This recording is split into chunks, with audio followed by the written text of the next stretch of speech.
Mga kaibigan, papalapit na ang araw ng Valentine's Day kaya naman ating pag-usapan kung saan ito nagmula. Ito ay mula kay Saint Valentine. Siya ay ipinanganak noong year 226 AD.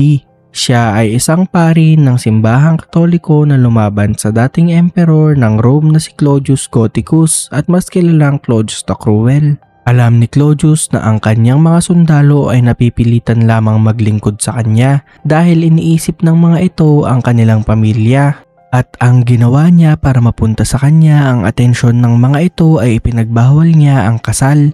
Nalaman ni Claudius na nagbalak si Saint Valentine na labanan siya at pasikreto siyang nagkasal ng mga sundalo. Kaya naman, pinakulong ni Claudius si Saint Valentine at inutos niya na hatulan ito na bugbugin hanggang mamatay at pugutin ang kanyang ulo sa araw ng February 14. At dahil sa pinakitang kabayanihan noong panahon na iyon ay ginawa siyang santo ni Pope Gelasius I noong year 496 AD. At siya ay naging santo ng pag-ibig, mga kabataan at maligayang pag-aasawa. Ganun pa man mga kaibigan ay may mga lihim sa likod ni Saint Valentine dahil hindi masyadong tukoy ang kanyang anyo at istorya. Kaya naman ang pagkatao ni Saint Valentine ay isang misteryo.